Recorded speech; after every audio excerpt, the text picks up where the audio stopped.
हमारा जो लेक्चर है इसमें लेक्चर नंबर 3, इसमें हम डिस्कस करेंगे इलेक्ट्रोलाइटिक सेल्स। इलेक्ट्रोलाइटिक सेल क्या होता है और इसका आगे इसकी कंस्ट्रक्शन किस तरह से होती है और इसकी वर्किंग किस तरह से होती है।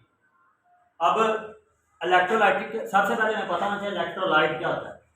इलेक्ट्रोलाइट बेसिकली एक ऐसा बर्क पशीदा होगा, उर्दू में अगर हम लफ्ज़ यूज़ करें तो बर्क पशीदा होगा जो बिजली को आसानी से अपने अंदर गुजरने देता है। इलेक्ट्रोलाइट जो अपने अंदर से आसानी से बिजली को गुजरने देगा। अब इलेक्ट्रोलाइट बेसिकली 3 टाइप्स के होते हैं, स्ट्रॉन्ग इलेक्ट्रोलाइट्स, वीक इलेक्ट्रोलाइट्स और नॉन इलेक्ट्रोलाइट्स। स्ट्रॉन्ग इलेक्ट्रोलाइट्स वो होंगे जो आयंस को कोई चीज़ के अंदर अगर हमने डिजोल्व किया ना तो वो सारे आयंस को क्या करेंगे, उसके अंदर डिजोल्व कर देंगे। मसलन सोडियम हाइड्रोक्साइड स्ट्रॉन्ग इलेक्ट्रोलाइट है, या सोडियम क्लोराइड स्ट्रॉन्ग इलेक्ट्रोलाइट है, या सल्फ्यूरिक एसिड स्ट्रॉन्ग इलेक्ट्रोलाइट है।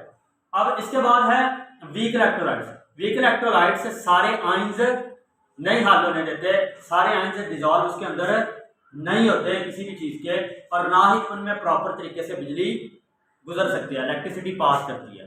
तीसरी जो चीज़ है या तीसरी जो टाइप है उसको नाम देते हैं नॉन इलेक्ट्रोलाइट्स का। ना ही इसमें से आयंस डिजोल्व होंगे, आयोनाइज होंगे, और ना ही इनमें से बिजली गुजरेगी। वीक इलेक्ट्रोलाइट्स की एग्जांपल यह है, आपके पास एसिटिक एसिड होता है CH3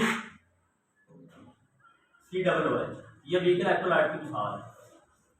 और जो नॉन इलेक्ट्रोलाइट्स होते हैं, नॉन इलेक्ट्रोलाइट्स में क्या होगा कि ना तो उसमें आयन सारे के सारे डिजोल्व हो रहे हैं और ना ही उनमें से इलेक्ट्रिक करंट पास हो रहा है। मसलन बेंजीन है आपके पास C6H6, ये नॉन इलेक्ट्रोलाइट्स की मिसाल है।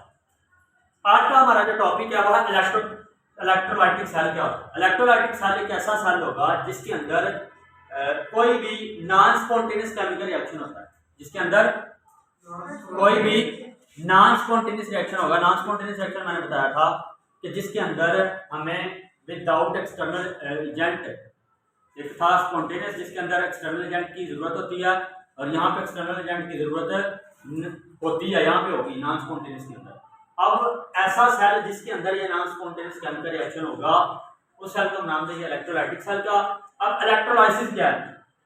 इलेक्ट्रो का मतलब होता है बिजली या इलेक्ट्रिसिटी। इलेक्ट्रिसिटी और लाइसिस का मतलब क्या है? किसी चीज का टूटना, स्प्लिटिंग। तो बिजली की मौजूदगी में किसी चीज का टूटना इलेक्ट्रोलाइसिस है। अब इलेक्ट्रोलाइसिस बेसिकली वो प्रोसेस है जो इलेक्ट्रोकेमिकल सेल्स के अंदर होगा, सॉरी इलेक्ट्रोलाइटिक सेल के अंदर होगा।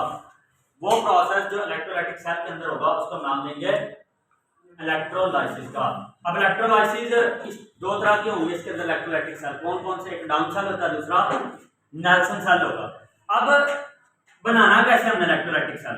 बनाने का तरीका यह है कि आपके पास 2 इलेक्ट्रोड हैं, एनोड और कैथोड।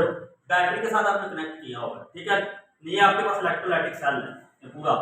अब दोनों इलेक्ट्रोड को आपने सोल्यूशन में डिप किया हुआ है, किसी भी इलेक्ट्रोलाइटिक सोल्यूशन में आपने इसको डुबोया हुआ है। आपने उसके बाद इसको कनेक्ट किया बैटरी के साथ, और बैटरी के साथ कनेक्ट करने के नतीजे में क्या होगा, जब आप इसमें से वर्किंग की बात करते हैं, जब आप वर्किंग की बात करेंगे तो इसमें जो पॉजिटिव जो टर्मिनल होगा वह एनोड होगा और नेगेटिव टर्मिनल कैथोड होगा, मैंने बता दिया पहले। अब इसकी वर्किंग की अगर हम बात करेंगे तो वर्किंग में सबसे पहले जब हम इसमें से करंट गुजारेंगे, मतलब जब बैटरी में से करंट गुजरेगा, करंट गुजरने से क्या होगा, आयन जो होंगे अपने अपने इलेक्ट्रोड की तरफ जाना शुरू कर देंगे, अपने अपने इलेक्ट्रोड की तरफ जाना शुरू कर देंगे। मसलन आपके पास नेगेटिव आयंस या जिनको एनायंस कहा जाता है, एनायंस जिनके ऊपर नेगेटिव चार्ज होता है, वो क्या करेंगे, वो एनोड की तरफ जाना शुरू कर देंगे। इस साइड से मतलब ये नेगेटिव आयन यहाँ पे कंडेंस होने शुरू हो जाएंगे, और आपकी जो पॉजिटिव आयन है वो इस कैथोड के ऊपर जमा होने शुरू हो जाएंगे। अब अगर मैं कहता हूँ हमारे पास हम इलेक्ट्रोलाइसिस की बात करते हैं सोडियम क्लोराइड की, तो यहाँ पे क्या होगा, 2NaCl। ये सबसे पहले सोडियम क्लोराइड क्या करेगा, सोडियम के आयंस के अंदर डिसॉल्व होगा, दूसरा क्लोराइड के अंदर ये डिसॉल्व हो जाएगा। अच्छा जी, अब ऑक्सीडेशन कहाँ पे होती है? एनोड पे होगी, कैथोड पे होगी? ऑक्सीडेशन हमेशा एनोड पे होती है, ये बात ध्यान में रखनी है। ऑक्सीडेशन हमेशा एनोड पे होती है और रिडक्शन हमेशा कैथोड पे होती है। भाई इसका तरीका याद करने का, लफ्ज आप याद करना, रेड कैट। रेड कार्ड का मतलब यह है कि रिडक्शन हमेशा कहाँ पे होगी, कैथोड पे, और आपके पास जो ऑक्सीडेशन वो कहाँ पे होगी, एनोड पे। ऑक्सीडेशन के अंदर हमने जो डेफिनेशन पढ़ी थी उसके अंदर हमने ये पढ़ा था कि आपके पास कोई भी आयन है या एटम है, आयन है किसी भी एलिमेंट का, तो आप क्या करेंगे, ये जो क्लोराइड आयन है, क्लोराइड आयन से आप क्या करेंगे, addition of loss of electron होगा और ऑफ हाइड्रोजन और इसके अलावा एडिशन ऑफ ऑक्सीजन। यहाँ पे क्या हो रहा है, इलेक्ट्रॉन क्या कर रहा है, लॉस हो रहा है। मतलब इस रिएक्शन के लिहाज से यहाँ पे ये क्लोरीन में कन्वर्ट हो जाएगा और 7 इलेक्ट्रॉन 2 लॉस हो रहे हैं। मतलब आपकी क्या हो रही है, ऑक्सीडेशन हो रही है। रिडक्शन में क्या होगा, इलेक्ट्रॉन ये गेन कर लेगा, क्या बन जाएगा 2Na। अब उसके बाद अगर हम ओवरऑल रिएक्शन की बात करें, जिसको हम कहते हैं रिडॉक्स रिएक्शन। रिडॉक्स रिएक्शन है हमारे पास, यहाँ पे ये सोडियम था, किधर गया ये वाला 2Na प्लस 2Cl माइनस, ये सोडियम और ये 2Cl माइनस, ये वैसे आ गया।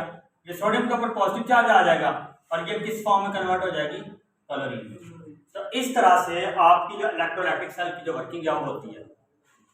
ठीक है जी, यहाँ तक